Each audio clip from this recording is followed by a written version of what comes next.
Salut l'équipe, merci d'avance pour le visionnage, n'hésitez pas à liker et partager la vidéo. Vous pouvez également retrouver mes réseaux sociaux en description et n'hésitez pas à me soutenir sur Patreon. On lâche rien et on continue de remettre la mosquée au milieu du désert. Bon visionnage à vous. Allô. Bienvenue Mohamed Rifi, t'étais déjà venu il y a quelques temps, non? Vu et revenu distribuer des claques, oui. Parfait, bienvenue à toi en tout cas. Ça faisait longtemps que je t'avais pas vu moi. Bah oui, à chaque fois je demande et on dirait qu'on me excommunie à chaque fois. Bah non, parce que si je te dis que je t'ai pas vu, c'est que je t'avais vraiment pas vu. Trustme.com. Quoi? Trustme.com. Pourquoi tu... Quel rapport? Bah t'as dit fais-moi confiance entre guillemets. Ah, ok. D'accord. C'est pour ça que tu dis ça. Okay. Ouais, mais tu fais un peu de sophisme un peu quand tu dis ouais tous les musulmans vous avez pas le choix que d'insulter pour. Ben non, moi je t'ai jamais insulté pourtant je suis pas musulman. Dit tous les musulmans. T'as dit les musulmans. T'as dit les musulmans. Non, j'ai dit vous avez pas d'autre choix que pour défendre votre religion. J'ai pas dit les musulmans, je dis vous. Ça veut dire ceux qui viennent insulter. Orki, t'as une restriction. Quoi? Attends, juste 2 secondes. Orki, t'as une restriction. Ouais, parce que j'ai pas. Je suis désolée, je te supprime pour pas clarer. Attends, je vais vérifier. Ouais. Adieu. Ouais, c'est bon, je peux, c'est ça. C'est bon, mais il va revenir, tu vas revenir avec ton autre compte, je pense. Oh non. Ouais, parce que non, moi je voulais parler avec toi de l'esclavagisme en islam. Vas-y. Ben moi je voudrais démontrer que l'esclavagisme il n'existe pas en islam. Ah. Vas-y. Alors la démonstration elle est très simple, il suffit d'ouvrir le petit Larousse. Ouais. Regarder à la définition de esclavage, si tu veux bien le faire. Enfin, tu peux aller sur Google ou peu importe.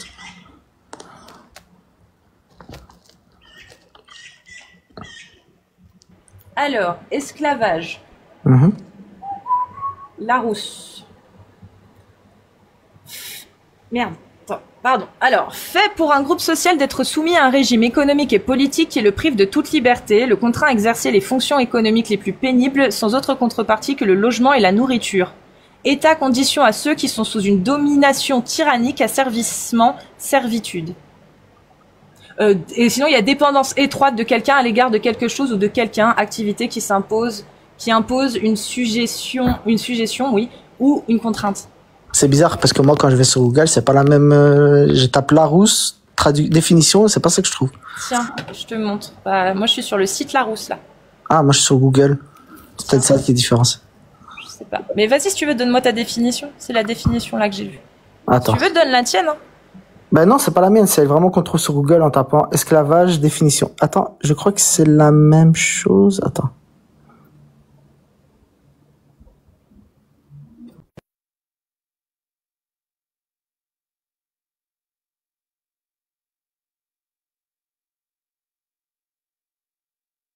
Sinon, c'est pas grave. Lis là.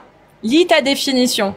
Lis ta définition, on va voir si d'après la définition que tu donnes, effectivement, il n'y a pas d'esclavage. Parce que selon cette définition, c'est compliqué de dire qu'il n'y a pas d'esclavage en islam. Donc, est-ce que tu peux nous donner ta définition? En fait, dans la définition de l'esclavage, et c'est pas la mienne encore une fois, c'est celle que l'on trouve sur Internet, en fait, il est mis que tu es soumise à une personne, tu es la propriété d'une personne. Pour l'instant, on pourrait se dire, ok, ça match avec l'islam. Mais là où c'est différent, c'est que tu es soumis, dans la définition de l'esclavage, tu es soumis à un pouvoir dit arbitraire.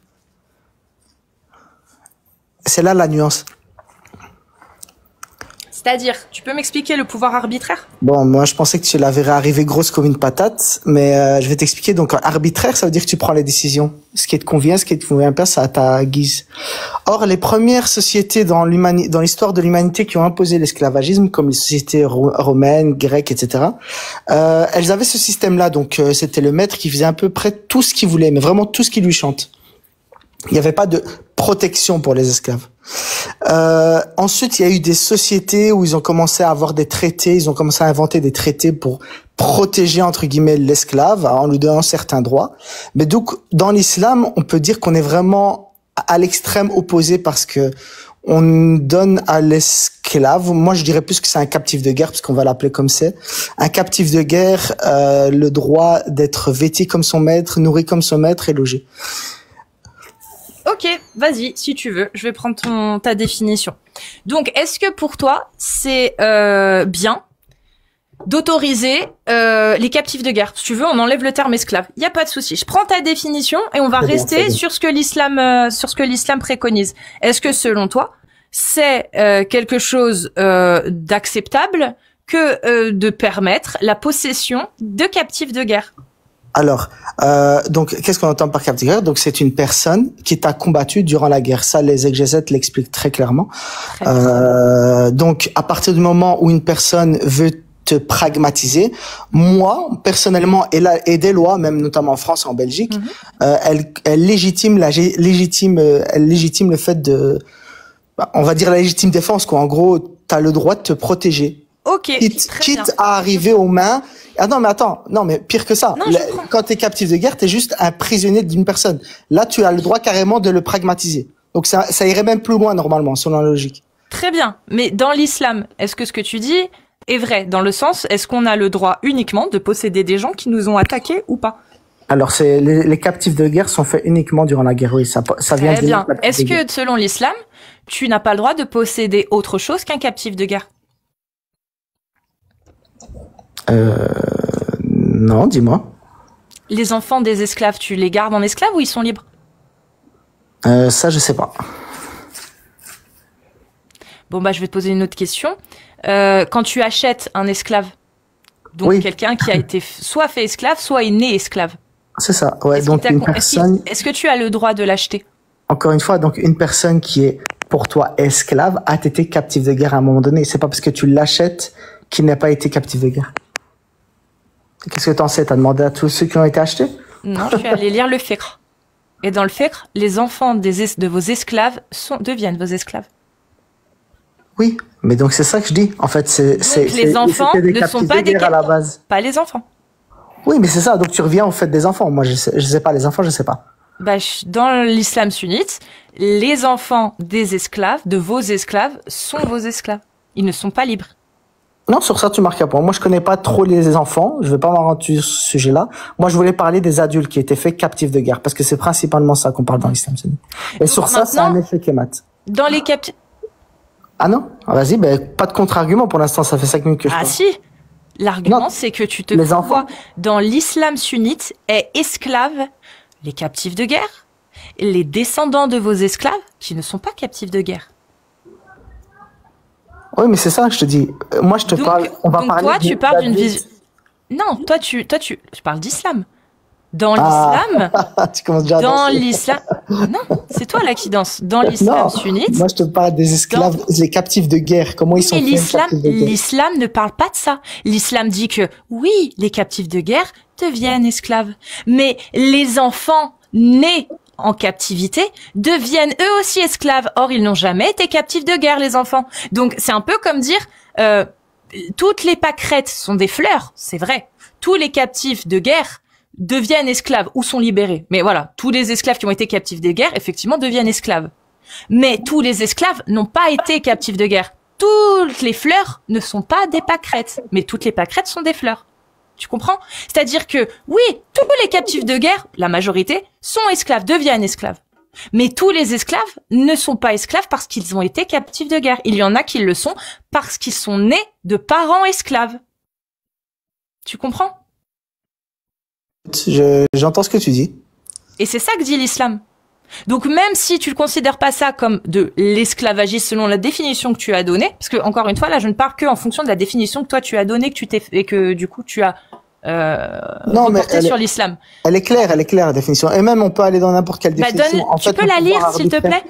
Parce que moi j'ai lu la définition de Larousse et c'est pas celle que lis la tienne, reprends la tienne, on va y aller mot par mot.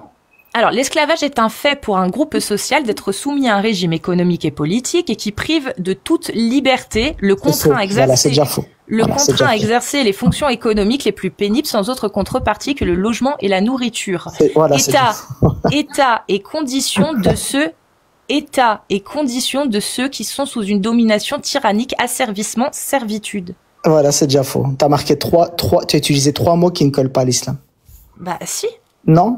Très bien, on va vérifier. Est-ce Ouais, qu'un alors, esclave dans premier l'islam, mot- on va vérifier. Alors, on va attends, vérifier. non, mais t'inquiète pas, on va attends, vérifier justement, ensemble. t'inquiète, on va vérifier, on va faire point par point. Est-ce que un esclave dans l'islam, tu as le droit de lui faire des travaux pénibles? Non, Si, non, si. non. Tu t'es Prouve-le. tiré une balle dans le pied. Maintenant, Prouve-le. j'arrive. Bouge pas. Prouve-le. Vas-y. Travaux pénibles. Pénibles, ça veut pas dire qu'ils ne sont pas, qu'ils sont insurmontables et qu'on ne peut pas les faire. Donc vas-y, je t'en prie, donne-moi la source qui dit que vous n'avez pas le droit de... 60-50. Très bien, 60-50. Je répète, hein, avant qu'on le lise, parce que... Non, tu vas voir je répète. 60-50. Oui, On va et voir je si c'est répète. pénible. Oui, et je répète, avant que l'on commence, avant qu'on le lise. Je répète que... Attends, merde, parce que... Hop, j'ai un bug, voilà. Je répète, donc, des travaux pénibles, est-ce qu'on peut, ou est-ce que c'est interdit de donner à son esclave une tâche pénible? Donc, Saher. Vas-y, on t'écoute. Mais Allez. lis-le à haute voix, comme ça on Oui. l'entend. J'ai vu Abu Dar porter un vêtement, un bird, je sais pas ce que c'est, et son esclave portait également un bourd. C'est un bourd? Je sais pas C'est les comment. mêmes vêtements, ouais. Alors, j'ai dit à Abu Dar, si tu prends ceci, bourda de ton esclave et le porte avec le tien, tu auras un beau costume et tu pourras lui donner un autre vêtement. Abu Dar dit, il y a eu une dispute entre moi et un autre homme dont la mère n'était pas arabe et je l'ai insulté. L'homme s'est plaint de moi au prophète. Le prophète a dit, as-tu insulté un tel? J'ai dit oui. Il a dit, as-tu insulté sa mère? J'ai dit oui. Il a dit, tu as encore les traits de l'ignorance de la période pré-islamique. J'ai dit, suis-je encore ignorant, même maintenant dans ma vieillesse? Il a dit oui. Ils, esclaves et serviteurs, sont tes frères, et Allah les a placés sous ton commandement. Celui donc... Je finis. Désolé Là, de pour l'instant, ricaner. tu peux ricaner, pour l'instant, il n'y a pas du tout ça. Donc on continue. Celui donc sous la main duquel Allah a placé son frère doit le nourrir de ce qu'il mange et lui donner des vêtements de ce qu'il porte. Il ne doit pas lui demander quoi que ce soit au-delà de ses capacités. Merci bien. 2-0. Ça a commencé depuis 5 minutes. J'enregistre le live. Oui. Et on répète. Et j'ai répété deux fois. Répété, tout le monde a entendu. J'ai répété. Oui. Il y a que toi qui comprends pas. Il y a que toi qui comprends pas, mon ref. J'ai posé la question. C'est toi qui parles, c'est pas moi. Bon, hop, je te mute. J'ai posé 2 fois la question. Est-ce qu'en islam, tu as le droit de donner une tâche pénible? La réponse est oui, mon ref. Ce que tu as montré comme hadith te dit juste que tu ne dois pas lui donner de tâche qu'il n'est pas en mesure de réaliser. Ce n'est pas une tâche pénible. Une tâche pénible, c'est par exemple moi, si tu me demandes d'aller travailler 6 heures sous un cagnard pas possible dans les champs, c'est une tâche pénible. Mais je ne suis pas dans l'incapacité de la réaliser. Et encore, moi j'ai un handicap. Donc j'ai une capacité limitée. Mais je suis quand même capable de le faire. Non, t'as dit, tu viens de te contredire. Je suis quand même merci, mutez-le, je parle. Je suis quand même capable de le faire. Or, ce que nous dit le prophète, c'est que tu n'as pas le droit de donner une tâche que ton esclave est incapable de réaliser. C'est-à-dire que moi, si je suis esclave, si mon maître me demande d'aller me rendre d'un point A à un point B pour aller porter une nouvelle, c'est un travail pénible, mais je ne suis pas incapable de le faire. En revanche, s'il me demande de le faire en courant, il n'a pas le droit, car je suis incapable de le faire. Je ne peux pas courir. Je suis handicapé. C'est ça, Mohamed Rifi. Et ça, tu le comprends pas. Allah n'a jamais dit que vous n'aviez pas le droit de donner des tâches pénibles. Il a dit que vous ne pouviez pas donner des tâches que la personne ne pourrait pas réaliser. Ça n'a rien à voir, Mohamed Rifi. Est-ce que tu comprends la nuance ou est-ce qu'encore une fois, tu as du mal à comprendre? Sinon, je te réexplique. Je sais que tu es agacé parce que tu m'appelles par mon prénom et ça arrive souvent. Mais tu veux que je t'appelle comment? Oui, mais tu insistes sur le Mohamed Rifi. Je sais que t'es agacé. Mais oui, tu sais, ça arrive souvent avec les islamophobes. Est-ce que tu peux du coup me dire si tu comprends la différence entre une tâche pénible et une tâche une tâche impossible à réaliser? Parce que c'est ça l'incapacité. Moi, je fais confiance, comme dit Jacques, aux gens dans les lives. Ils ont entendu ce qu'ils ont entendu de ta bouche. Il y a pas de souci. Est-ce que maintenant tu peux? Oui. Oui, moi aussi je fais confiance aux gens. Donc Mohamed, est-ce que tu peux maintenant, au lieu de miser sur effectivement les gens qui ont vu clairement que que au final tu te contredis, c'est pas que tu te contredis, c'est que tu n'as pas une compréhension en réalité de ce que veut dire les mots, ce que veulent dire les mots, pardon. Je t'ai demandé, dans la définition, il est marqué des tâches pénibles. Je t'ai demandé, est-ce qu'en islam on a le droit de donner des tâches pénibles? Tu m'as dit non. La source que tu m'as donnée ne parle pas de tâches pénibles, elle parle de tâches impossibles à réaliser. L'incapacité, c'est ça, c'est l'impossibilité. Tu me dis quand je peux parler. Donc Mohamed, est-ce que tu peux nous expliquer, s'il te plaît, quelle est la corrélation entre impossibilité de réaliser quelque chose et le fait que ce soit pénible à réaliser? Dis-moi. T'es prête pour le 3-0? Allez, c'est parti. On va aller dans le charh maintenant. Non, ouais, ça sert à rien de faire explique-moi. On va aller dans le charh, l'explication. Je répète. Je te réponds. Non, très bien, tu vas répondre à la question que je t'ai posée là, on est d'accord. Sujet. Dans la question que tu m'as posée. Bien. Tu m'as Donc, dit de te donner la différence. Non, la corrélation, parce que toi, tu me dis que c'est la même chose. Je t'ai demandé de me justifier, regarde, je répète, je t'ai demandé de me justifier ton affirmation. L'affirmation qui dit que Allah interdit aux maîtres, d'accord, de donner des tâches pénibles, des tâches pénibles à ses esclaves.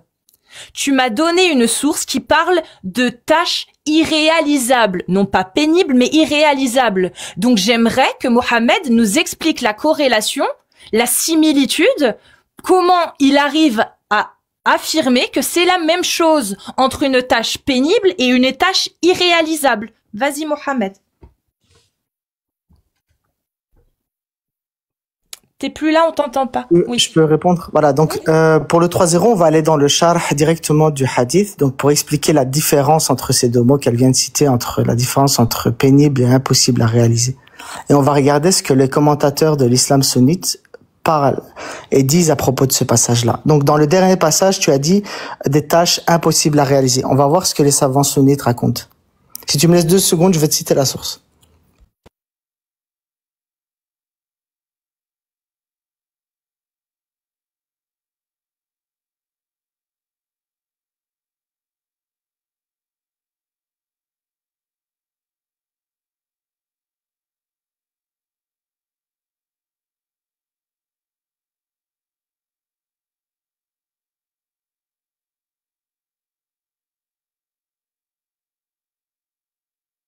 Fath al-Bari d'Ibn Hajar.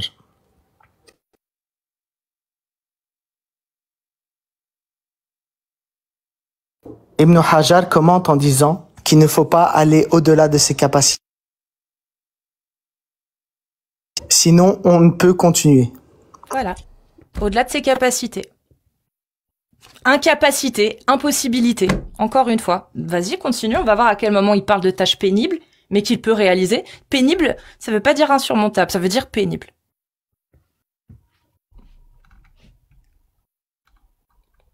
Faudra m'expliquer comment on fait pour donner des tâches irréalisables à exécuter. On va arriver, ne panique pas, ça va arriver. Donc, As-Saadi. Vas-y. Donc là, tu changes de source maintenant, on est d'accord. La source que tu viens de citer, on est d'accord qu'elle ne te donne pas raison. Donc tu vas changer de source. Non, t'inquiète pas. Les commentateurs de l'islam sunnite sont nombreux. Il n'y a pas de souci. Est-ce qu'on est d'accord que la source, il n'y a pas de problème. Il n'y a pas de problème. La source que tu viens de donner, on est d'accord qu'elle ne valide pas ce que tu as dit. Celle que tu viens de donner, tu vas peut-être en donner une autre qui valide, mais celle que tu viens de donner, on est d'accord qu'elle ne valide pas ce que tu as dit.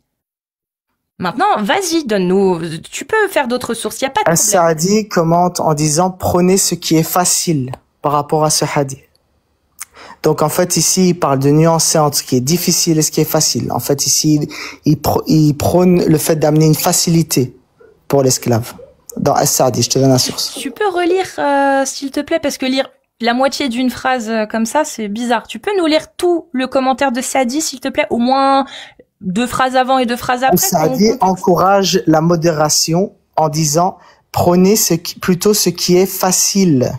Très bien. Est-ce que Saadi dit que c'est interdit et qu'il ne faut pas du coup donner des tâches pénibles? À partir du moment où c'est le commentateur de l'islam sunnite As-Saadi, je t'invite à voir qui il s'agit. C'est pas Jojo le Clodo qui commente. Il n'y a pas de souci. Oui, donc est-ce qu'il dit que c'est interdit ou est-ce qu'il dit moi je vous conseille quand même d'être sympa? Ça sert à rien de faire un homme de paille et faire un sophisme aussi énorme que celui-là. Bon, ok, très bien. Est-ce qu'il dit que c'est interdit ou il dit je vous conseille de ne pas donner de tâches trop difficiles? Il dit prenez ce qui est facile, clair et net. Il dit pas je vous conseille. Relis depuis le début, s'il te plaît.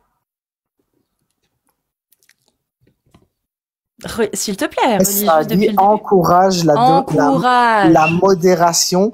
Prenez ce qui est facile. Encourage. Merci. Voilà, je répète. Est-ce qu'il l'interdit? Il dit que c'est interdit. Ou est-ce qu'il encourage à être plus cool? C'est-à-dire à être plus facile, de facilité. Est-ce que c'est interdit, selon Saadi, de donner des tâches pénibles? Ou est-ce qu'il encourage à éviter de le faire? C'est ça la question. Appelle à la modération. Il demande de prôner la facilité. Voilà. Est-ce qu'il affirme, je répète, est-ce qu'il affirme que l'islam interdit de donner des charges pénibles? Ben oui, parce que c'est lui le commentateur de l'islam sunnite. C'est comme si tu me disais, est-ce que... Très bien, il n'y a pas de souci. Là, ça relève de la logique, il n'y a vraiment. pas de souci. On ne peut pas faire plus clair. Pas de souci, on va rester dans la logique. Quand les commentateurs affirment que c'est interdit de consommer du porc, est-ce que le terme employé, c'est ils encouragent à éviter de consommer du porc? Ils encouragent à ne pas consommer de porc? Ou ils disent que c'est interdit de manger du porc? La réponse, elle est simple. Ils sont tous unanimes, ils interdisent. Ils n'encouragent pas. Ils l'interdisent. Donc, je répète, parce que c'est explicite. Parce que c'est une interdiction. Donc, je répète, est-ce que Saadi affirme que c'est interdit? Ou est-ce que Saadi donne son avis pour encourager seulement les gens à effectivement donner des tâches pas trop pénibles?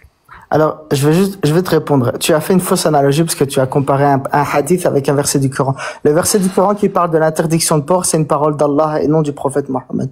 La parole du prophète Mohammed doit être comprise à la lumière de l'explication du prédécesseur. Il n'y a pas de problème. Est-ce que tu peux répondre à ma question maintenant? Donc c'est normal qu'elles ont besoin de plus d'explications. Est-ce que tu peux répondre à ma question? Est-ce que ça dit interdit? Oui. En disant prenez la modération, il l'interdit à toute personne qui se revendique musulman, sunnite. Si tu suis la recommandation des musulmans, très bien. sunnites, Donc, tu suis ce qui est recommandé. Très bien. Donc, si tu veux pas le faire, alors tu sors. Donc, encourager, ça veut dire exiger. C'est ça? C'est ça, du coup? Encourager, ça veut dire exiger. Dans ce cas-là, on est d'accord? Ou pas? Parce que moi, si je sais pas, hein, si je dis à quelqu'un, je t'encourage à faire ceci, ça veut dire que je lui laisse le choix de faire autrement. Donc je ne lui interdis pas de faire autrement. Toi, tu es en train de me dire que non, que encourager. S'il le fait pas, il t'aurait écouté ou pas? S'il le fait pas. Mohamed, s'il te plaît, restons s'il te plaît sur ce raisonnement. Reste sur le sujet. Est-ce que encourager, ça veut dire faire une injonction, ou est-ce que encourager laisse la possibilité d'un autre choix?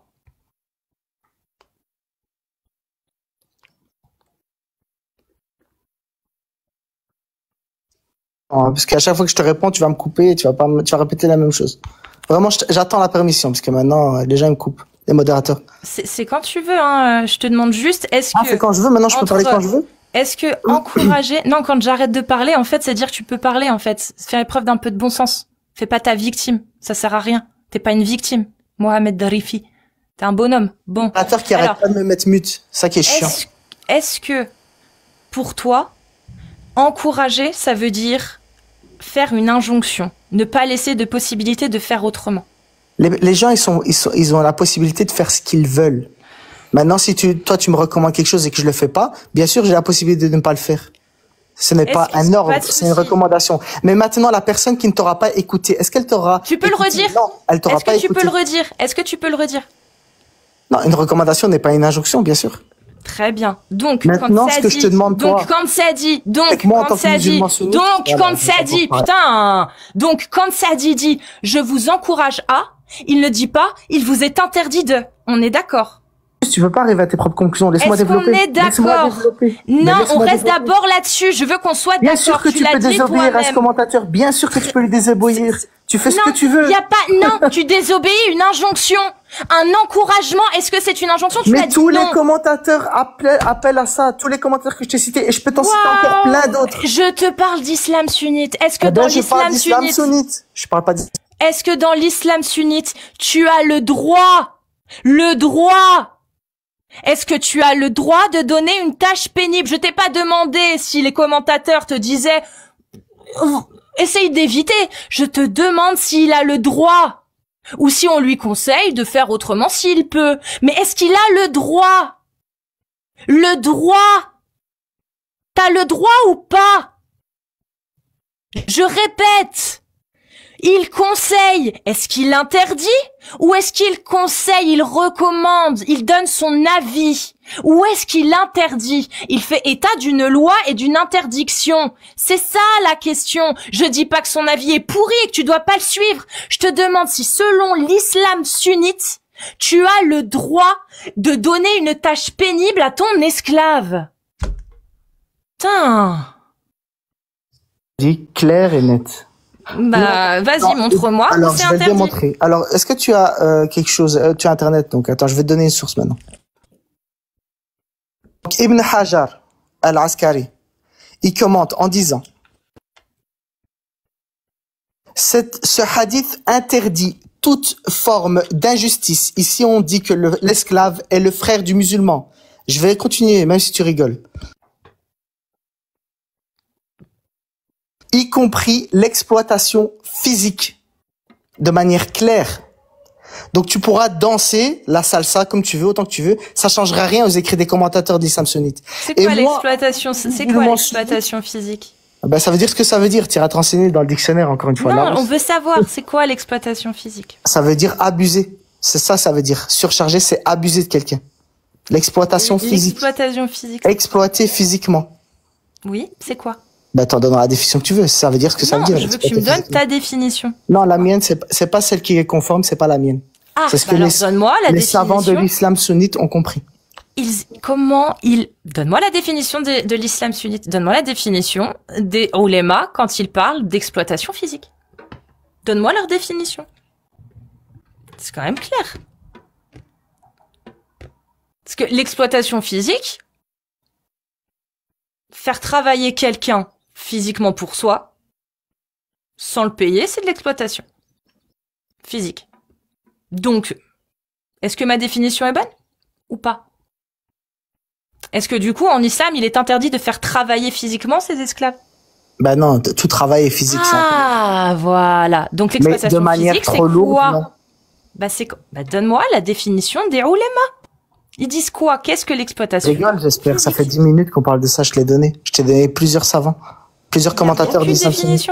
Il y a aucune définition. Oui, mais je t'ai donné Tu le me commentaire dis- de ce hadith. Oui, Clair et net. Oui, et t'as donné le commentaire qui dit que il est conseillé, Non, selon non, je ça t'ai dit. donné un autre. Ne fais pas de Ah, souffle, s'il te plaît. d'accord. Je t'ai donné un autre, t'as pas écouté. Très bien. L'échec al-Askari, Si, si. t'as pas entendu. Oui, si, j'ai entendu. Et Ah, tu c'est peux très me bien. rappeler, et tu peux me rappeler Je le à quel répète. moment, et tu peux me rappeler à quel moment il a fait mention d'œuvres de tâches pénibles, s'il te plaît. Parce que l'exploitation physique, y a pas de souci, hein.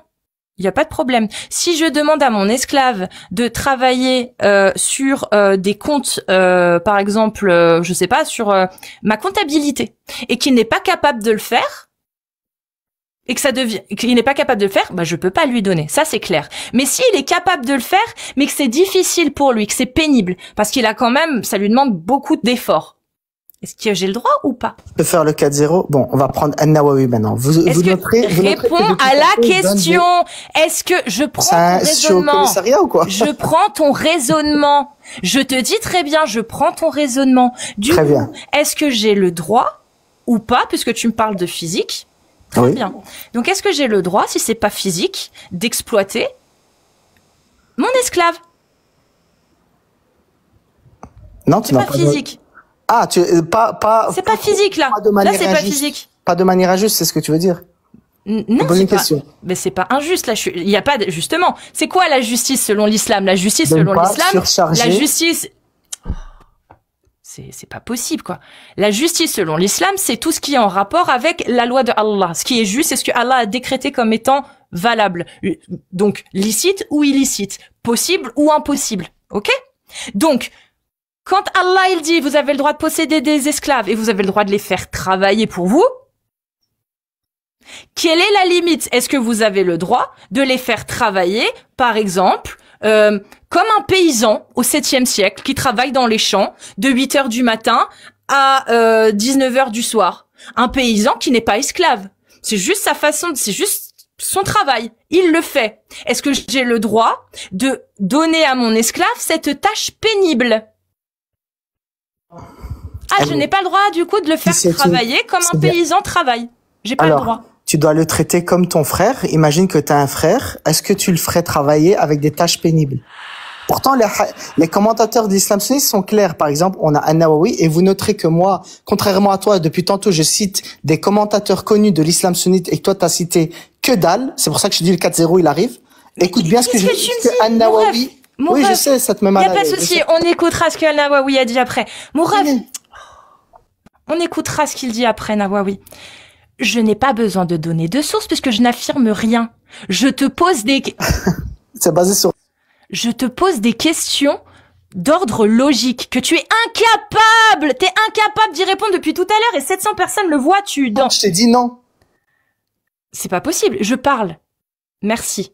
Depuis tout à l'heure, tu es incapable. Je résume.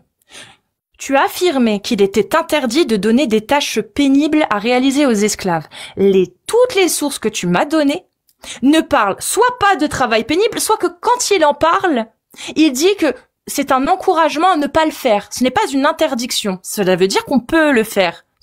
Il n'y a pas les deux réunis. Trouve-moi une source qui te dit les travaux pénibles sont interdits. Ce n'est pas que je les désencourage, c'est que je dis c'est interdit. C'est simple, en fait. Il faut une source qui réunisse les deux avis, sinon ça marche pas. Si tu me laissais juste terminer, j'allais te la donner. Donc, je dis les 4-0, arrive, calme-toi. Pour l'instant, c'est moi qui les ai, les 3-0. Faut que tu regardes dans les commentaires, moi. Sur rien. Oui, les commentaires, ils iront toujours dans ton sens. On connaît les islamophobes à la con. Ah bon? Donc, je disais, An-Nawawi. Victimisation maintenant. Oui. Bah, je suis sur ton live, c'est un peu logique. Oui, vas-y. An-Nawawi. Écoute bien ce qu'il dit. Vas-y, j'écoute.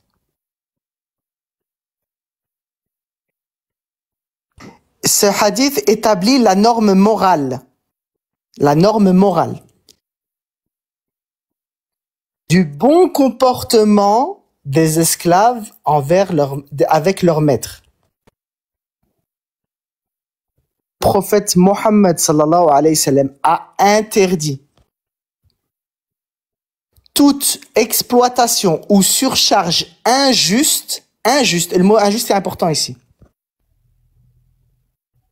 Celui qui donne une tâche difficile ou pénible, ça c'est comme tu le traduiras. Ah non, doit l'accomplir. Ah, vas-y, répète. Avec eux, sinon c'est une oppression. Merci. Je peux pas faire plus clair que ça. Je te dis, la mandale, elle va arriver, elle arrive. Il y a pas de souci. Tu peux relire le passage sans rajouter pénible, s'il te plaît? Vas-y, tu peux répéter. Mohammed sallallahu alayhi wa sallam a interdit. Oui. Toute exploitation physique ou surcharge injuste. Très bien. Voilà, j'ai relu. Tu veux que je termine? Je termine. Non, on va rester injuste. On va rester injuste. C'est quoi une surcharge injuste? Non, mieux, c'est quoi une surcharge juste, du coup? Vas-y, on t'écoute. C'est pas parce qu'il y a surcharge dedans, dans le mot. Ah. C'est déjà surcharge, déjà. Très bien. Donc, je répète. Tu te donnes les balles pour tirer dans le pied, ça me fume depuis tantôt. Mais Mohamed, même les mots que tu utilises, tu les maîtrises pas. Est-ce que tu te rends compte? C'est toi qui as lu Nawawi qui le dit. Il est interdit toute surcharge injuste. Qu'est-ce qu'une surcharge juste? Parce que si c'est une surcharge, alors il n'y a pas besoin de rajouter injuste. Qu'est-ce qu'une surcharge juste dans ce cas-là, Mohamed? Dis-nous. Je sais pas. Moi, j'ai dit surcharge injuste. Voilà. Donc, s'il y a des surcharges injustes, c'est qu'il y a des surcharges justes. Non. Ça, c'est toi qui l'inventes. Bah alors, pourquoi le préciser, Mohamed? Je rêve où t'es tellement tombé bas que t'es en train de jouer sur un mot pour essayer de t'enfuir. Non, mon rêve, on joue pas sur les mots. C'est clair. Justement, c'est très clair. Et c'est en plus, dis juste avant, hein. Tâche difficile ou surcharge injuste. C'est clair pourtant. Pas de souci. C'est quoi une tâche, une surcharge? Difficile. Je vais t'expliquer ce qui est difficile. Alors, difficile. Vas-y, dis-moi. Qu'est-ce qui est difficile? Vas-y, dis-moi. C'est parti. On va y aller. Il n'y a pas de souci. Travailler dans les champs, c'est difficile. Moi, mon grand-père, il l'a fait toute sa vie. C'est difficile. Ça n'a pas été un esclave, c'était juste un bosseur. C'est une charge difficile. Donc, j'en conclus que Mohamed Rifi affirme que dans l'islam, vous n'avez pas le droit de faire travailler votre esclave dans les champs. C'est ça, Mohamed? Donc, si je trouve un hadith où on explique que des esclaves travaillaient dans les champs, c'est un hadith qui est faux. Alors, une tâche difficile. Vas-y. Est un travail pénible, fatigant ou exigeant un effort important. Très bien. Donc l'islam interdit, on est d'accord, que des esclaves travaillent dans les champs. C'est pénible de travailler dans les champs sous un cagnard de 40 degrés, mon ref. C'est pénible. Donc c'est interdit. On n'a pas le droit de faire travailler des esclaves dans les champs. Parce que, jusqu'à preuve du contraire, l'islam, les hadiths, l'histoire, elle se passe en Arabie Saoudite. Donc niveau temps, voilà, c'est pénible de travailler dans les champs ou de travailler dans l'agriculture. C'est pénible, c'est un travail pénible. Donc, on est d'accord, Mohamed, que si je suis ton raisonnement, l'islam interdit que l'on fasse travailler des esclaves dans les champs en Arabie au 7e siècle, par exemple. Tout dépend. Si par exemple, moi, je travaille dans les champs en Arabie, mais je travaille 20 minutes, ça passe. Maintenant, toi, tu as soulevé un point, et sur là, je vais te mettre le 5-0. Il faut que tu trouves un hadith où tu travailles dans un champ pendant 8 heures d'affilée, sous 45 degrés, de manière pénible. Et là, je te modifie de trouver un hadith pareil. Franchement, tu vas étonner toute la communauté musulmane si tu trouves un hadith aussi précis. Je sais, le rire est défensif. C'est psychologique. Mohamed, c'est magique. Bon, très bien. Trouve-moi un hadith où il est dit qu'un esclave a travaillé 8 heures d'affilée sous la chaleur. Non, mais il y en a pas, t'as raison. Donc, on va continuer. T'as raison, on va continuer. Non, mais depuis tout à l'heure. Franchement, je me mute, regarde. J'attends que tu trouves un. Depuis tout à l'heure, c'est moi qui te mute. Depuis tout à l'heure, je fais un raisonnement par l'absurde pour tirer ton raisonnement jusqu'au point où on voit qu'il ne tient pas. Et on y est. On y est, mon ref. C'est toi qui as fait des affirmations, c'est à toi de prouver. C'est-à-dire qu'un travail pénible, il est relatif. On est d'accord, c'est relatif. Donc, quand tu m'affirmes qu'il est interdit, que l'islam interdit de donner un travail pénible à son esclave, on est allé jusqu'au bout de ton raisonnement et on voit qu'il est incohérent, il est illogique. Donc non, j'ai fini. T'as rien à répondre là. Non, en fait, là t'as rien. Je vais te mettre un 5. Là, t'as rien à répondre. Là, je parle et je fais la démonstration et je montre le résultat. Le résultat, c'est qu'on est parti de Allah interdit de donner des charges difficiles, pas impossibles, pénibles, parce que c'est la définition de l'esclave. C'est des tâches pénibles, des basses besognes, ok ? Par exemple. Donc il est interdit selon lui, l'islam interdit de donner ça. Or, moi je le dis, je l'affirme, voilà, j'ai des exemples de travaux pénibles. Travailler sur les toits, c'est pénible.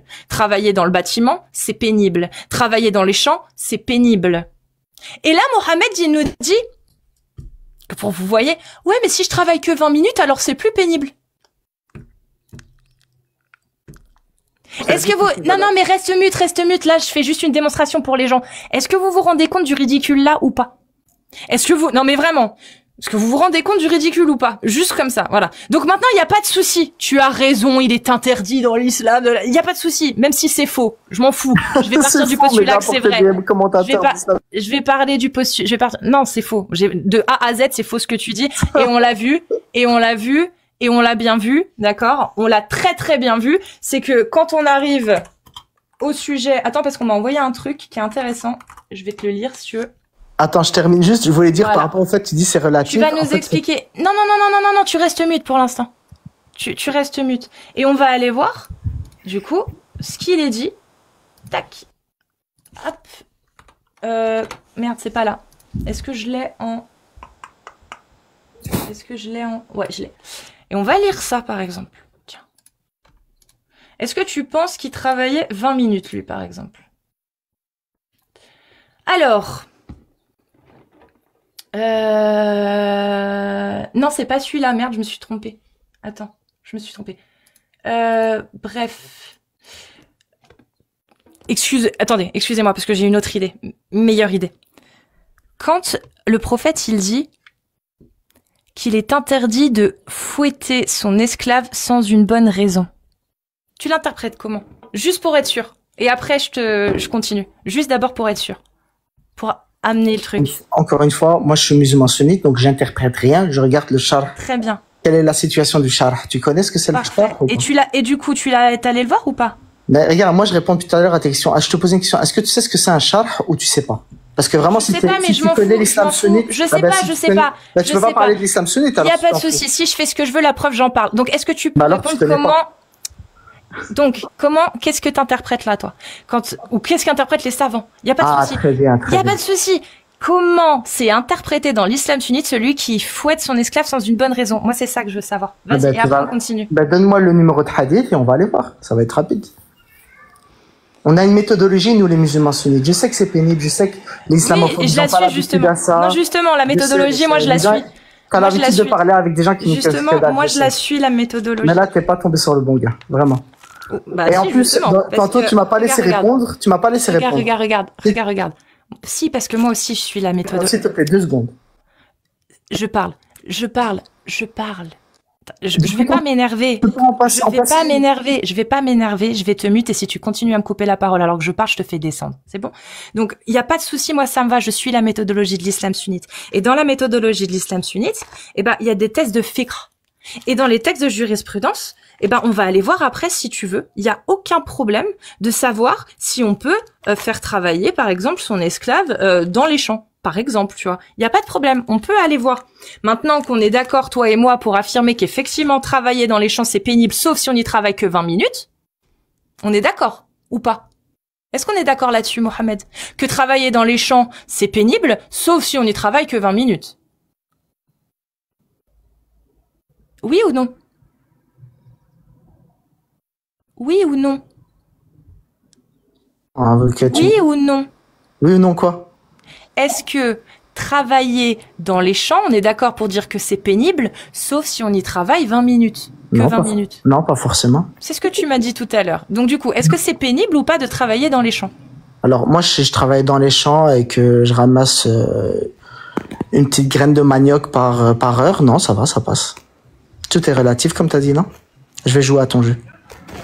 Tu vas vite. Donc comme tout est relatif, qu'est-ce que ça veut dire? Donner une charge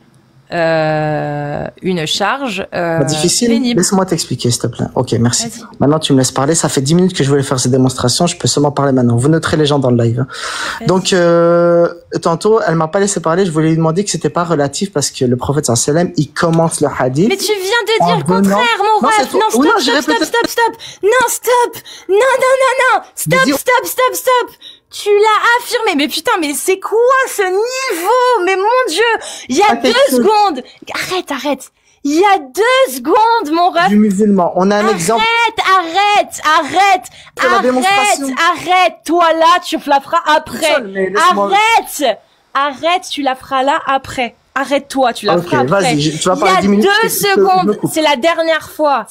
Après, je te fais descendre. C'est bon?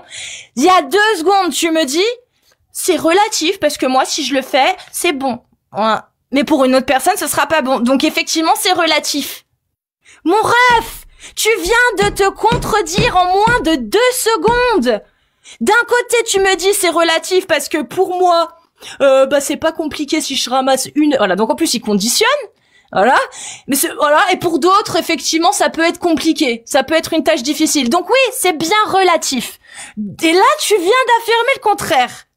Là, tu réaffirmes le contraire. Ça n'est pas relatif car le prophète Mohammed... Waouh, vas-y, fais ta démonstration, je t'en prie.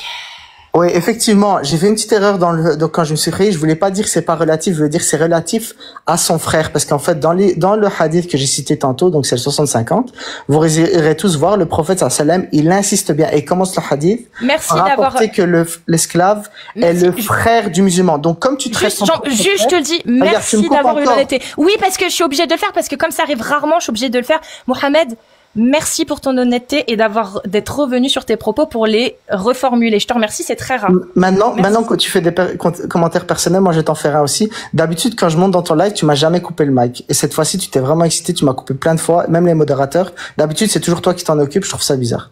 Mais bon, soit, tu fais ce que tu veux. Donc je disais, le prophète sallam, il commence le hadith en rappelant que l'esclave est le frère du musulman. Alors je sais pas quelle notion tu as de ton frère, mais tu vas avoir tendance normalement, si tu es une personne normalement constituée, à être assez douce avec ton frère et ne pas le surcharger au niveau travail. Donc au niveau relativité, on a une référence, c'est comment tu traites ton frère. Oui, mon frère, je le libère s'il est esclave, effectivement. C'est ça. C'est ça. D'ailleurs, en parlant du fait de libérer les esclaves, l'islam encourage aussi à libérer. Mais ça, c'est un autre sujet. Il n'y a pas de souci. Ça, c'est un autre sujet. On peut en parler. Donc Allah interdit la possession d'esclaves. Il l'oblige à libérer les esclaves, du coup. Non, il l'interdit pas, mais il l'encourage fortement à libérer. Alors, je comprends pas. Vu qu'il faut traiter ses esclaves comme ses frères, ça veut dire en gros. Dans le travail, oui. Ah. Ici, si on parle du travail. Le travail. Très bien. Merci.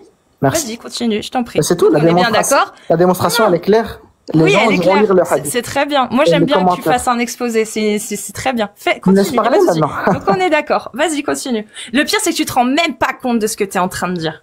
Non, les gens, ils iront lire le hadith. Non, mais tu t'en rends même pas compte. Là, on parle, parce que toi, tu t'en rends pas compte. Moi, là, je fais un travail de logique avec toi. Mais toi, tu te rends même pas compte qu'on est en train, parce que les gens, eux, ils s'en rendent compte. On est en train de parler de gens que vous possédez. C'est-à-dire que selon l'islam, faut les traiter comme ses frères dans le travail. Mais que dans le travail. Parce que on est d'accord pour dire que nos frères, j'ai pas de frère, mais si j'en avais un, je le libérerais. Et t'as pas besoin d'être mon frère pour que je te libère.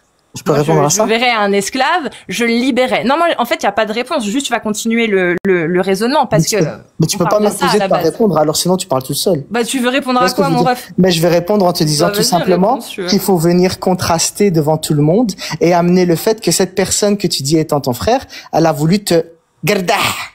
Non, c'est pas le bon mot. Pragmatiser pendant la guerre. C'est faux. On a pendant la guerre. Bah non, c'est faux. C'est faux. Ça, t'oublies de contraster avec ça. C'est que oui, certes, les personnes, elles doivent fournir un travail, mais tu coupes. Parce que t'écoutes pas. Chiant, je peux pas terminer. Non, parce que quand tu affirmes une bêtise qu'on a déjà contredit dès le début du live, je suis obligée de t'arrêter, mon ref. Donc tu viens de refaire une affirmation. Non, un esclave n'est pas forcément un ancien captif de guerre. Un esclave peut être la descendance des captifs de guerre. Donc un esclave peut être un esclave sur plusieurs générations. Il n'aura jamais cherché à te pragmatiser. Donc ton argument est fallacieux, il est faux. Il est même pas fallacieux, il est faux. Tu peux continuer. Même si je t'accorde ça, je te dis que depuis le début de cette conversation, on s'était mis d'accord pour parler des captifs de guerre et des personnes adultes, etc. Tu m'as dit oui, ok, moi, je parle on peut parler de ça. Non, tu m'as dit on peut parler de ça. Voilà, maintenant tu changes selon l'islam. Non, c'est toi. C'est toi qui fuis ta religion. Ta religion, elle est claire. Ce sujet-là des enfants. Ta religion, elle est claire. Ta religion qui est l'islam sunnite, elle affirme que l'esclave, c'est un droit d'en posséder. Un esclave, ça peut être un captif et ça peut être des descendants d'esclaves. Ça, c'est ce que dit l'islam sunnite. Pourquoi tu veux pas parler de ta religion? Pourquoi t'as envie d'en recréer une nouvelle où on n'a pas le droit d'avoir, où l'esclave est uniquement le captif de guerre? Si tu veux. Mais du coup, on n'est plus dans l'islam sunnite. Moi, je veux bien qu'on parle que des captifs de guerre. Mais on est en dehors de l'islam sunnite. Est-ce que du coup, Mohamed Rifi, tu sors de l'islam sunnite et on parle que des captifs? Ou est-ce que tu veux parler de l'islam sunnite qui parle des esclaves hors captifs de guerre également? C'est ça la question, Mohamed. Moi, je parle d'islam sunnite. Donc, tu veux parler de quoi? De l'islam sunnite ou de ton propre dogme qui ne veut pas parler, qui ne prend en compte que les captifs de guerre? Je t'ai dit que moi, je connais pas ce sujet de l'enfant, il est forcément esclave. Quand il est un enfant d'un captif de guerre, c'est juste ça, je te le dis dès le début du live. Je connais pas ce sujet. Je sais même pas ce que tu dis. Si ce bah ouais, mais faut le prendre en compte, hein, Mohamed. C'est pas, non, mais encore une fois, c'est pas parce que tu le dis que c'est vrai. Je suis sûr, les islamophobes, souvent, ils affirment des conneries. Je regarde et je vois que c'est faux. Par exemple, là, là, regarde, j'ai fait une simple recherche ChatGPT. J'ai trouvé qu'en fait, ça dépendait de la condition de la mère. En fait, tu vois, et ça m'a pris vraiment 2 secondes. Et ça, c'est quoi la condition? Non, mais ça, tu le précises pas, et tu le dis pas dans le live, t'es pas honnête.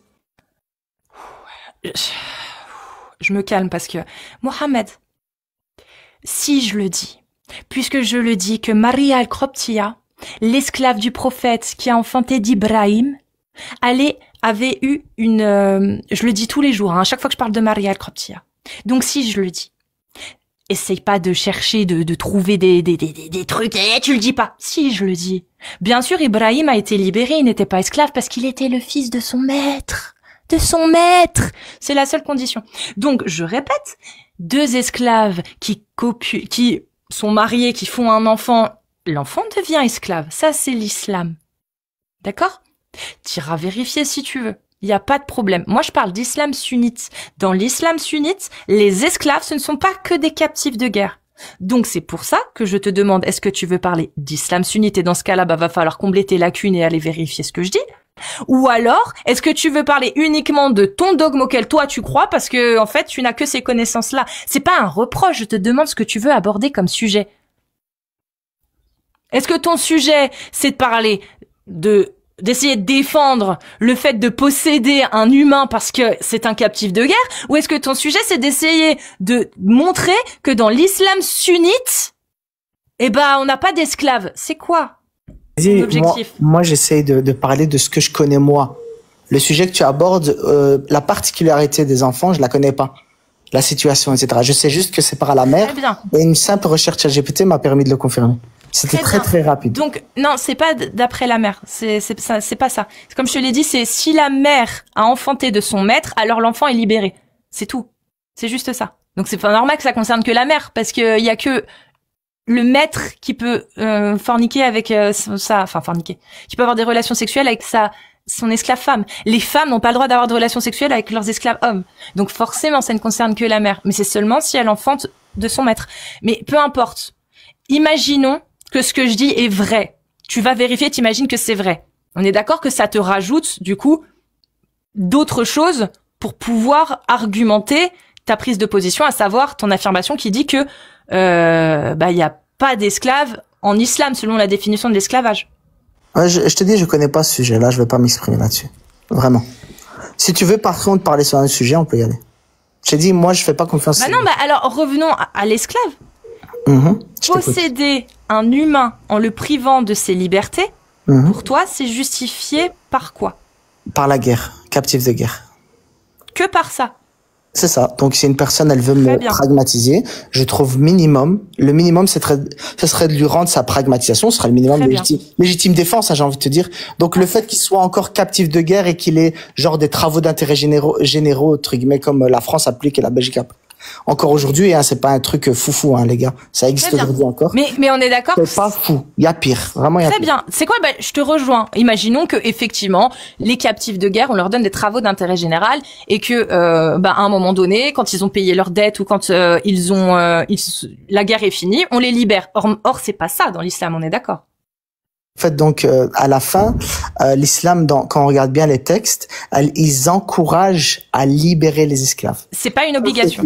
Ce n'est pas une obligation. Mais c'est une recommandation très forte de l'islam sunnite. Il n'y a pas de souci. Mais est-ce que c'est une obligation? Non. D'ailleurs, dans l'exégèse. Donc, je te demande, Mohamed, qu'est-ce que toi tu préfères? Est-ce que tu préfères vivre dans une société qui applique les lois humaines qui disent un captif de guerre, on ne peut pas l'exploiter. On peut lui faire des travaux d'intérêt général si effectivement il a commis des actes qui sont répréhensibles pendant la guerre.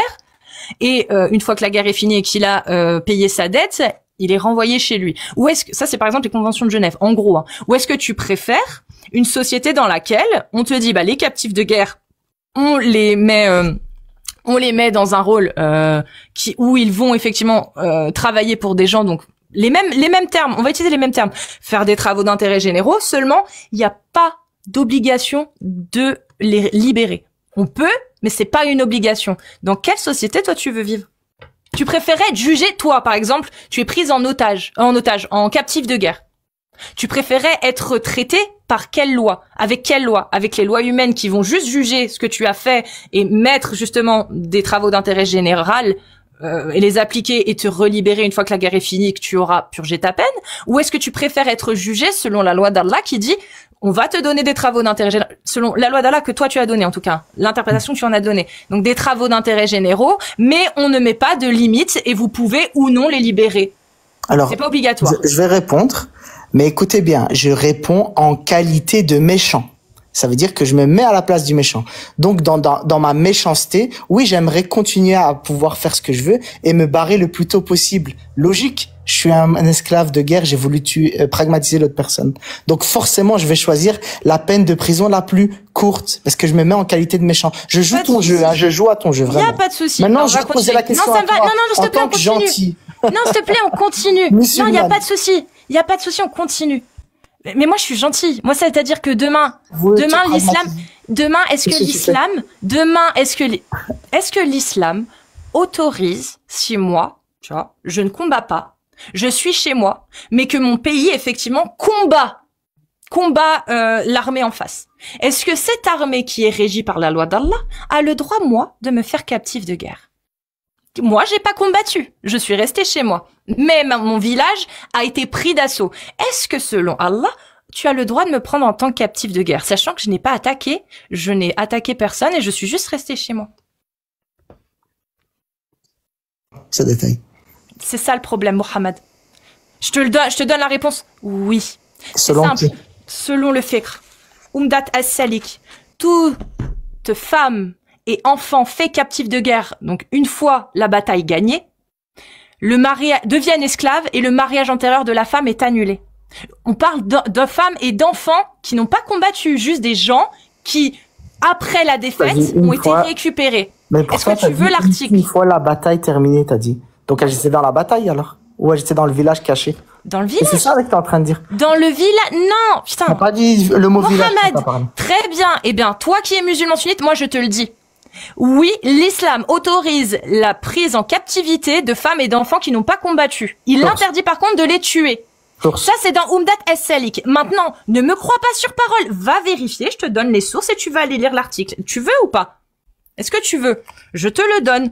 Il n'y a pas de souci. Tu vois, c'est ça le problème. C'est que là-dessus, tu as une lacune. Donc, cet article, tu peux le retrouver dans Umdat as-Salik, dans le chapitre de l'expiation, par exemple. Pas l'expiation, pardon. Le djihad. Dans le chapitre du djihad, où tu as à l'article O9.13 les conditions. Mais vas-y, lis, je t'écoute. Non, mais là, non, parce que là, toute femme dans un village doit l'attraper et la faire captive de guerre. Ce qu'il est mis clairement dans le livre. Mais je t'écoute, c'est ce que tu as affirmé. Tu as dit que toute femme et enfant peuvent être prises comme captives de guerre, même si elles combattent pas. C'est ce que tu as affirmé. Mohamed, l'islam sunnite, dans le fiqh, affirme que tout captif de guerre peut être fait, toute personne appartenant donc au peuple qui attaque, au peuple, on parle pas de l'attaquant, on parle pas de celui qui attaque, on parle du peuple qui attaque. Et comme c'est souvent des hommes qui attaquent, l'attaquant, matériellement, physiquement, ce seront des hommes, majoritairement. En tout cas, à l'époque, c'était majoritairement des hommes, on est d'accord. Quand dans les ouvrages de jurisprudence, tu as la répartition, par exemple, du butin de guerre et ce qui comprend dedans les habitations, elles combattent pas. Ce qui comprend tout l'or, ça combat pas non plus. Ça comprend les femmes et les enfants. Ça ne parle pas de combattants, ça parle de biens. Ça parle de biens. Et il y a l'autre chapitre qui parle par contre des combattants, des hommes qui ont combattu. Là, c'est à l'article O.9.14, donc l'article juste après, qui lui fait mention effectivement de ceux qui ont attaqué réellement. Tu comprends? Donc maintenant, si avec ça, effectivement, ça ne te suffit pas, moi je t'invite effectivement à faire tes recherches jusqu'à ce que tu trouves un avis de ouléma qui te dit vous n'avez pas le droit de prendre en captivité les femmes et les enfants n'ayant pas combattu. Vraiment, hein. Mais moi j'en ai pas trouvé. Si dans ta recherche tu en trouves un, bah tant mieux. Mais moi j'en ai pas trouvé. C'est tout ce que je dis. Donc, si dans l'islam sunnite, dans la jurisprudence, etc., on voit bien que la prise en captivité des femmes et des enfants qui sont restés dans le peuple vaincu, donc qui viennent du peuple vaincu, jusqu'à preuve du contraire, est-ce que tu as lu, par exemple, l'attaque des Banu Nadir et des Banu Qurayza? Est-ce que tu as eu l'impression que dans les textes, ils avaient relâché les gens qui n'avaient pas combattu? Alors moi, je base pas ma compréhension de l'islam sunnite sur des impressions. Je parle des écrits et des faits. Je sais. Mais moi, je te demande pas, c'est pas ça que je te demande. Je te demande juste si tu connais ce récit pour que tu comprennes d'où vient, en fait, l'autorisation de faire des captifs de guerre, même si ce sont des femmes et des enfants qui n'ont pas combattu. C'est juste ça que je te dis. Je te dis pas que c'est moi qui ai fait l'interprétation. Je te demande juste si ça te paraît logique et cohérent, si tu connais cette histoire. Et oui, si tu connais cette histoire, bah la loi, le texte de loi d'Umdat as-Salik qui t'explique la différence entre les combattants et ceux qui n'ont pas combattu, bah ça paraîtra logique. C'est juste ce que je te dis. Ça m'a paru vraiment. Est-ce que tu me laisses vraiment 20 secondes pour répondre? Mais franchement, promis, je prends pas plus de temps. Vas-y. Sans me couper, s'il te plaît. Ok. Ça m'a pris vraiment quelques secondes pour faire mes recherches, pour débunker ce point. Donc, qu'est-ce qu'il a dit? Parle de ce qu'elle ressent et ce qu'elle a ressenti à travers des écrits. Moi, je vais citer des savants d'islam. Non, stop. Alors, je vais donner. Non, stop. Non, stop. Les sources. Non, j'ai dit stop. J'ai dit stop. Je viens de donner un ouvrage de jurisprudence, Al-Fiqh, qui affirme qu'on peut faire des captifs, femmes et enfants, même s'ils n'ont pas combattu, mon ref. De quoi tu me parles? De quoi? Mais je m'en bats les couilles. Tu viens de faire une affirmation qui est fausse. Mais non, tu viens d'affirmer que je parlais selon mon ressenti. C'est faux. Tu es un menteur. Donc arrête. Non, mais tais-toi. Mais tais-toi. Tais-toi, tu mens. Tais-toi. Donc je réaffirme, mon article, les gens vont se faire leur propre opinion. Umdat as-Salik, ouvrage de jurisprudence, étudié à Al-Azhar et dans toutes les plus grandes universités islamiques. Vous allez, je répète, vous allez à l'article donc du djihad, article O9, d'accord, du djihad. Et dans l'article O9 du djihad, vous allez directement à l'alinéa O9.13, O9.14. C'est bon ou pas? C'est pas mon ressenti. C'est les ouvrages. Je vais mettre ma source dans. C'est les ouvrages de jurisprudence. Donc, quand tu affirmes que je parle selon mon interprétation et selon mon ressenti, tu es un menteur. Je donne une source, elle est là. Umdat as-Salik, ouvrage de jurisprudence, d'accord, article O9.13, O9.14. Et vous pouvez aller plus loin aussi, parce que l'article du djihad relate justement tout ça. Parce que ça en fait partie, les captifs de guerre. Ok? Voilà. Maintenant, tu peux y aller. Maintenant que j'ai rectifié ton mensonge. Vas-y. On a Al-Mourni. Est-ce que tu sais ce que c'est Al-Mourni comme source? Non, je sais pas. Al-Mourni, alors c'est un, t'as pas de chance parce qu'Al-Mourni, c'est un livre de jurisprudence. Par Ibn Qudama. Tu sais qui est Ibn Qudama? Non, je sais pas qui c'est, non, c'est qui? Alors, Ibn Qudama rapporte. Non, vas-y, dis-nous ce qu'il rapporte. Vas-y. Et les enfants, écoute bien, je vais même te donner la page où tu pourras les voir. Vas-y. Ne sont ni tués, ni pris prisonniers volontairement, sauf s'ils prennent part directement à la bataille. Alors maintenant, je vais te donner le livre. La suite. C'est tout. Le passage est clair. Non, c'est pas tout. Non, c'est pas tout. Volume 8, page 454. Je l'ai mis même en commentaire, comme ça les gens ils iront regarder. C'est pas tout. Est-ce que tu peux lire, s'il te plaît, l'intégralité de ce passage de Al-Mourni, comme nous on fait quand justement, parce que Al-Mourni, il y a pas de souci, t'as pris cette source et je suis très contente parce que je le connais ce livre, Mohamed. Donc est-ce que tu pourrais, s'il te plaît, lire tout ce qu'il y a dans Al-Mourni sur ce sujet-là, c'est-à-dire les 2-3 phrases avant ce passage et les 2-3 phrases après, pour qu'on voit ce qu'il considère comme prendre part à la bataille, parce qu'il l'explique, si je ne m'abuse, non? Ce que ça veut dire. Est-ce que ça veut dire prendre les armes et vouloir pragmatiser des gens ou pas? Ou est-ce que ça veut dire aussi, par exemple, quand tu es une femme, on prend par exemple la Seconde Guerre mondiale, il y a des femmes, elles combattaient pas physiquement. Elles prenaient pas part à la bataille physique. Par contre, elles faisaient des munitions. Elles récupéraient des munitions sur le champ de bataille, des enfants. Ils prenaient pas part au combat, mais ils participaient indirectement à la bataille. Juste avant, il dit juste que les femmes et les personnes âgées sont interdites dans le champ de bataille de peur d'être capturées. Tout simplement. C'est tout. Je vois pas en quoi ça contredit, ça appuie ton point. J'attends tout. La suite, si tu veux, la suite. On va lire la suite, y a pas de souci.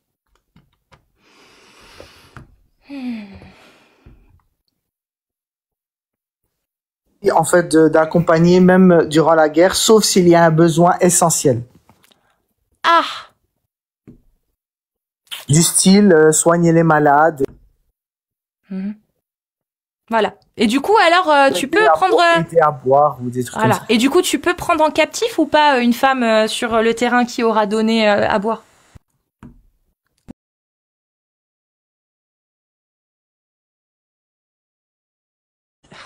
Dissonance cognitive, là, quoi.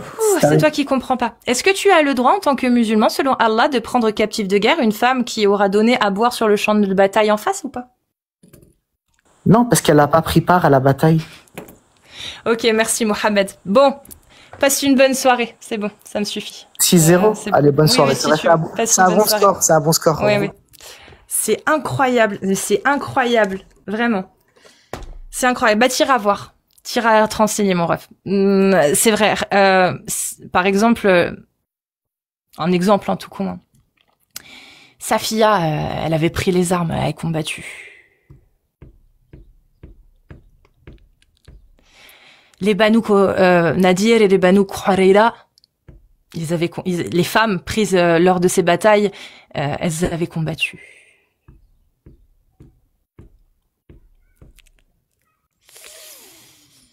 Oui. Maria al-Khrobtiya, elle avait combattu.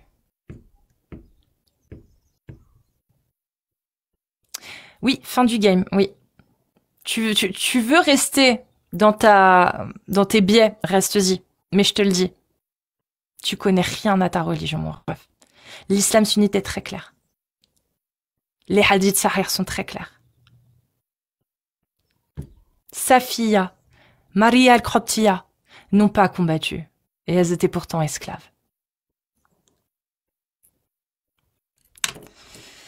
Mais bon, puisqu'apparemment, ça te plaît de continuer de croire que, mashallah, c'est la plus belle des religions et il n'y a pas d'esclaves dans l'islam, crois-le. Moi, ça me dérange pas. Merci pour cette démonstration. Tu m'as donné un bon contenu pour aujourd'hui. Vraiment, je te remercie, Mohamed. Je te souhaite une très bonne journée, par contre. Tu iras vérifier, tu reviendras. Je sais que tu reviendras. Mais moi, c'est bon, là. Ça va. C'est bon. En fait, si tu veux, je peux pas te laisser t'engouffrer encore plus, en fait, dans l'irrationalité et l'illogique, en fait. C'est pas possible, en fait. À un moment donné, je veux bien qu'on croie aveuglément en certaines choses, mais là, je sais. Je sais que tu cherches à comprendre, que tu cherches à rationaliser, que tu cherches à défendre ça. Parce que tu ne sais pas derrière ce qu'il y a.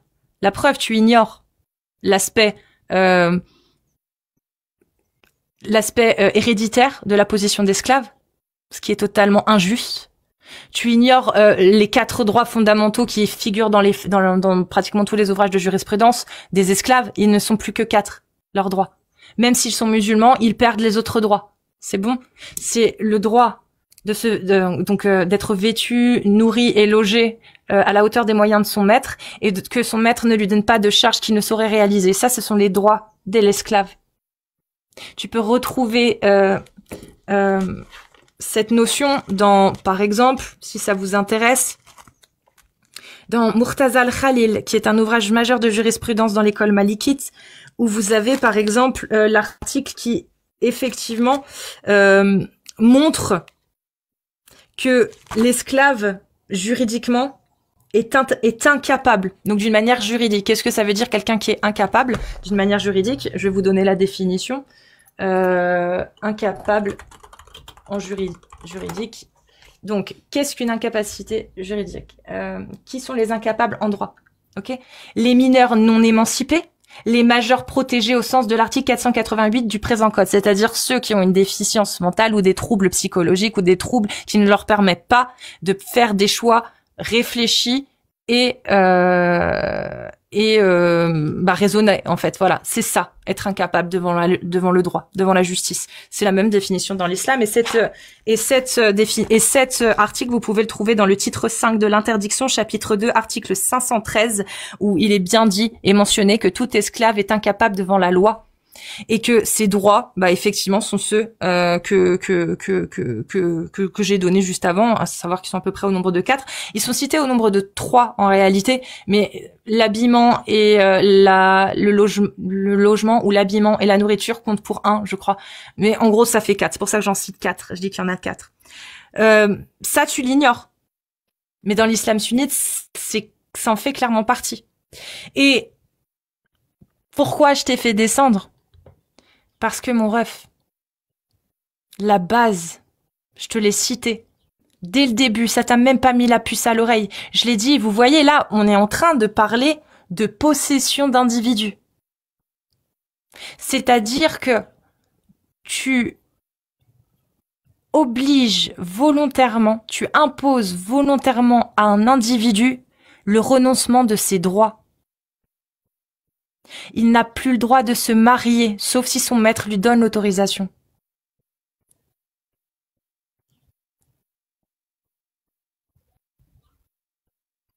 C'est ça le problème. Moi, je veux bien qu'on parle des... Oui, mais il y a une clause. Il n'y a pas de souci. L'islam sunnite, ou ton islam à toi, parce que, pour le coup, tu ne connais pas certains éléments de l'islam sunnite, donc tu ne peux pas parler réellement de l'esclavage dans l'islam sunnite tel qu'il est. Et c'est pas grave. Mais l'islam, toi, tel que tu le conçois, et tel que tu as des connaissances sur l'esclavage, bah mon ref, ça reste quand même inacceptable. C'est une atteinte à la dignité humaine, c'est une atteinte aux droits de l'homme, aux droits fondamentaux de l'homme. C'est un crime contre l'humanité. Même si, ok, imaginons, on peut pas lui donner de charge trop importante, on peut pas lui donner de tâches pénibles, pardon, ce qui n'est pas dit dans l'islam sunnite. Il n'y a pas de souci. On ne peut pas prendre des gens captifs de guerre s'ils n'ont pas attaqué directement. Imaginons que ce soit vrai. Ça reste quand même de l'esclavage, mon rêve, derrière. Il y a quand même derrière une autorisation de garder des gens en captivité sans une obligation de les libérer à un moment donné.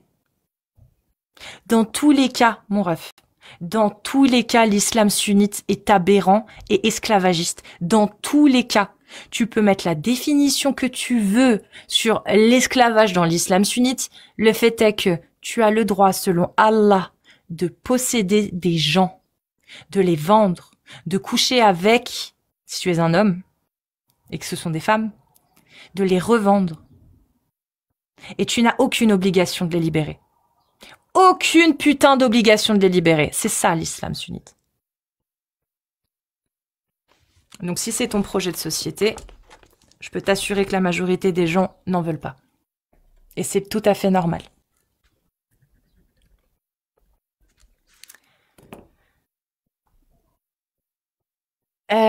Suivant. Si vous êtes musulmane sunnite majeure, ça marche pas. Alors qui, je suis désolée, t'as toujours la restriction. Ça marche pas. Si vous êtes musulmane sunnite majeure, vous tapez des séries de 1. Elle est au courant que l'esclavage est aboli? Pas dans l'islam, mon ref. L'islam n'a jamais aboli l'esclavage. L'islam autorise la possession d'humains. C'est la base de l'esclavage. C'est fou. Non, je l'ai pas démonté. Non, je peux pas vous laisser dire ça. Je l'ai pas démonté. C'est la logique qui a démonté ses arguments, c'est tout. C'est tout, en fait. Mais c'est pas grave. Je sais qu'il va aller chercher, qu'il va trouver d'autres arguments et qu'il va essayer de revenir. Je le sais, c'est très bien. Moi, je l'encourage. Vraiment.